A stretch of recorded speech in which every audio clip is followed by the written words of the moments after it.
नुपुर शर्मा का बयान, मच गया है घमासान।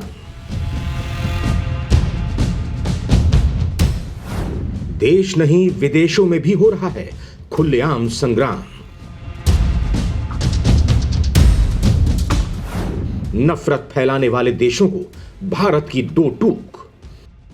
एक बयान और दुनिया में छिड़ गया घमासान। लेकिन इस घमासान के पीछे एक सोची समझी साजिश है, भारत के खिलाफ दुष्प्रचार करने की, कश्मीर के मुद्दे को हवा देने की, ज्ञानवापी और मथुरा जैसे मुद्दों को दबाने की। लेकिन षड्यंत्रकारियों को यह नहीं मालूम कि यह मोदी का हिंदुस्तान है, जहां नफरत के नहीं प्यार के बीज बोए जाते हैं। यहां लोग अमन चैन के साए में रहते हैं और किसी भी देश के इशारे पर अपना भाईचारा खत्म नहीं करते हैं।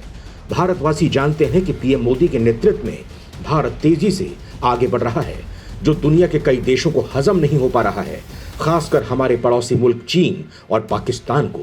लिहाजा वो भारत के खिलाफ हमेशा षड्यंत्र रच रहे हैं, जिससे भारत के विकास की गाड़ी रुक जाए और वो दूसरी चीजों में उलझ जाए। लेकिन पीएम मोदी के शातिर दिमाग के आगे उनके सारे मंसूबे ढेर होना तय हैं। धर्म के नाम पर एक बार फिर कुछ शरारती तत्व ऐसा ही करने की कोशिश कर रहे हैं, लेकिन उनकी ये कोशिश ही उनके मुंह पर आने वाले समय में तमाचा जड़ देगी।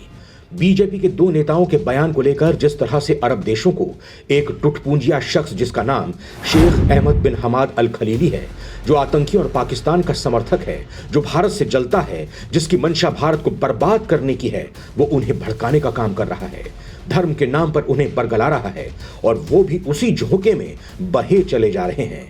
इन सब चीजों को देखकर तो यही लग रहा है कि अरब देश के लोगों का विवेक शून्य हो गया है, जो बिना कुछ सोचे समझे ऐसे नामाकूल शख्स के जाल में फंसते जा रहे हैं। इन देशों को यह समझ नहीं आ रहा कि यह एक साजिश है जो भारत के खिलाफ रची जा रही है, और ऐसे लोगों को जो इस तरह के हथकंडे अपनाकर भारत को बदनाम करने की कोशिश करते हैं, उन्हें जवाब देना चाहिए, ना कि उनके साथ खड़े हो जाना चाहिए। हालांकि भारत सरकार ने साफ कर दिया है कि नुपुर शर्मा और नवीन कुमार जिंदल के बयान से वो जरा भी इत्तेफाक नहीं रखती है और ना ही उनके बयान से उसका कोई लेना देना है। फिर भी खलीली जैसे कमजर्फ लोग इस चिंगारी को हवा देने में जुटे हैं। खासकर पाकिस्तान और उसके करीबी तुर्की ने तो इस बयान को लेकर तूफान ही खड़ा कर दिया है। ऐसा लग रहा है कि मानो किसी के कह देने मात्र से इस्लाम पर आंच आ गई हो। अरे मियां शहबाज, आप तो कम से कम इस तरह की भाषा मत बोलिए, क्योंकि आपका देश तो पूरी तरह से सांप्रदायिक उन्माद का प्रतीक है, जहां आए दिन हिंदू देवी देवताओं के मंदिर तोड़े जाते हैं। उन्हें अब शब्द कहा जाता है, हिंदू बहु बेटियों का जबरन धर्म परिवर्तन कराया जाता है। अगर तुम्हारे जैसे देश भारत को सीख देंगे तो यह सूरज को दिया दिखाने वाली बात होगी। दोस्तों, आखिर ये पूरा माजरा क्या है? क्यों एक बयान को लेकर इतना बड़ा बखेड़ा खड़ा हो गया है? आज के इस वीडियो में मैं बताऊंगा आपको, लेकिन उसके लिए आपको मेरे साथ बने रहना होगा और ये वीडियो पूरा देखना होगा। तो चलिए शुरुआत करते हैं। खाड़ी देश में भारत का विरोध, साजिश के तहत हो रहा काम। दोस्तों, पैगंबर मोहम्मद पर बीजेपी के दो नेताओं की कथित टिप्पणियों को लेकर खाड़ी देशों में उबाल है। इस्लामिक देशों में भारत का विरोध देखने को मिल रहा है। कतर और कुवैत के बाद ईरान ने भी भारतीय दूत को तलब किया है। सोशल मीडिया पर भारतीय उत्पादों पर प्रतिबंध लगाने के आह्वान किए जा रहे हैं। कतर ने कहा है कि विवादित बयान से मानवाधिकारों की सुरक्षा को गंभीर खतरा हो सकता है। पैगंबर मोहम्मद पर कथित टिप्पणी को लेकर बीजेपी ने पहले ही अपने नेताओं पर कार्रवाई की है। बीजेपी ने पार्टी के प्रवक्ता नुपुर शर्मा को सस्पेंड कर दिया है। इसके साथ ही पार्टी ने दिल्ली बीजेपी के नेता नवीन कुमार जिंदल के खिलाफ भी एक्शन ले लिया है। उन्हें भी पार्टी से बाहर का रास्ता दिखा दिया गया है। लेकिन ये विवाद शांत होने के बजाय भड़कता जा रहा है। दोस्तों, आखिर क्या है बीजेपी के दो नेताओं का बयान जिसे लेकर यह सारा बखेड़ा खड़ा हुआ है? ये मैं आपको बताऊंगा, लेकिन उससे पहले बता देता हूं कि यह सारा षड्यंत्र रच कौन रहा है। किसने दी बीजेपी नेताओं के बयान को हवा? कैसे अरब देशों में फैला भारत के खिलाफ जहर? पाकिस्तान कैसे दे रहा है साजिश को हवा? दोस्तों, पैगंबर मोहम्मद के खिलाफ कथित तौर पर अपमानजनक टिप्पणी को दावानल बनाने वाले शख्स का नाम अहमद बिन हमाद अल खलीली है, जो ओमान का ग्रैंड मुफ्ती है। इस शख्स से आपका तारुफ करा देते हैं, जिससे अपने आप आपको अंदाजा लग जाएगा कि आखिर इसने ऐसा क्यों किया और इसके पीछे इसकी मंशा क्या थी। दोस्तों, पाकिस्तान का सर्वोच्च सम्मान निशाने पाकिस्तान पाने वाले ओमान के ग्रैंड मुफ्ती शेख अहमद बिन हमाद अल खलीली ने बीजेपी के खिलाफ मुहिम की शुरुआत की। ग्रैंड मुफ्ती ने ट्वीट किया कि भारत की सत्तारूढ़ पार्टी के प्रवक्ता ने इस्लाम के दूत के खिलाफ एक ढीठ और अपमानजनक टिप्पणी की है। यह एक ऐसा मामला है जिसके खिलाफ दुनिया भर के मुसलमानों को एक साथ आना चाहिए। ग्रैंड मुफ्ती ने भारतीय उत्पादों के बहिष्कार का भी आह्वान किया। वहीं कई ट्विटर हैंडल ने भी भारतीय निवेश को अपने कब्जे में लेने और भारतीयों की छटनी करने का आग्रह किया। भारत का विरोध हो तो भला पाकिस्तान इसमें कैसे पीछे रह सकता था? उसे तो बस मौका चाहिए, लिहाजा वो मौका उसे ग्रैंड मुफ्ती ने दे दिया। ग्रैंड मुफ्ती के इस बयान को सबसे पहले पाकिस्तान ने लपक लिया और जमकर भारत के खिलाफ खाड़ी देशों में ट्विटर पर मुहिम चलाई। तुर्की भी भारत के विरोध में पाकिस्तान के साथ आ गया। खाड़ी देशों में इससे जुड़े टॉप 10 हैशटैग ट्विटर पर ट्रेंड करते दिखे।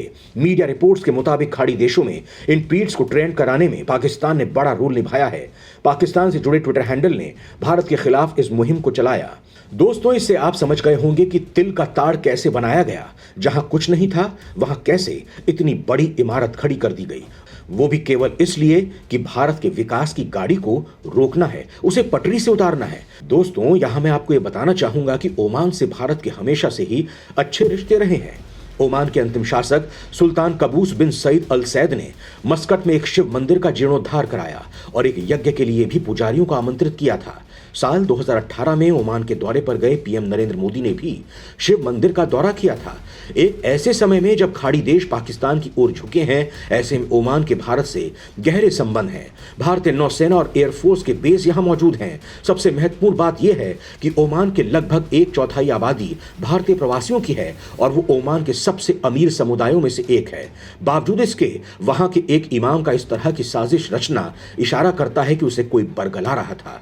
दोस्तों, आखिर ये इमाम है कौन? ये और पाकिस्तान से इसका क्या रिश्ता है, ये भी बता देता हूं आपको।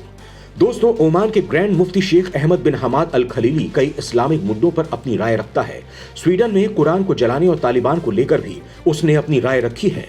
कुरान जलाने को लेकर उसने कहा था कि कुरान जलाने से सिर्फ किताब के अक्षर खत्म होंगे, लेकिन उसकी सच्चाई नहीं खत्म होगी। वहीं अफगानिस्तान पर तालिबान के शासन संभालने पर उसने उन्हें बधाई देते हुए कहा था, हम स्पष्ट जीत और हमलावर आक्रमणकारियों की शानदार जीत के लिए अफगानिस्तान के मुस्लिम भाईचारे को बधाई देते हैं। इसके इस चाटुकारिता से खुश होकर पाकिस्तान की सरकार ने उसे अपना सर्वोच्च इनाम भी दिया है। दोस्तों, बताने की जरूरत नहीं है कि यह शख्स पाकिस्तान का समर्थक है जो भारत के खिलाफ साजिश रचने में उसका साथ देता है। दोस्तों, इस शख्स के कारण ही अरब देशों में भारत के खिलाफ एक हवा बन गई। इसका अंदाजा इसी से लगाया जा सकता है कि कई देशों ने भारतीय राजदूतों को तलब करके अपनी नाराजगी जताई है। अरब देशों के इस तरह के आरोपों से भारत भी भड़क गया है।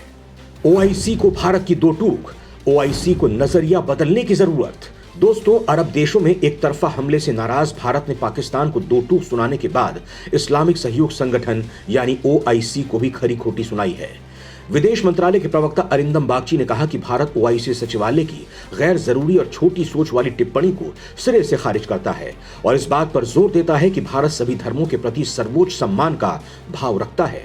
बागची ने कहा, कुछ व्यक्तियों ने एक पूजनीय हस्ती के खिलाफ आक्रामक ट्वीट और अमर्यादित टिप्पणी की। ये टिप्पणियां किसी भी रूप में भारत सरकार के विचारों को प्रदर्शित नहीं करती हैं। उन्होंने कहा कि संबंधित निकायों ने इन लोगों के खिलाफ बड़ी कार्रवाई की है, लिहाजा मामला यहीं शांत हो जाना चाहिए।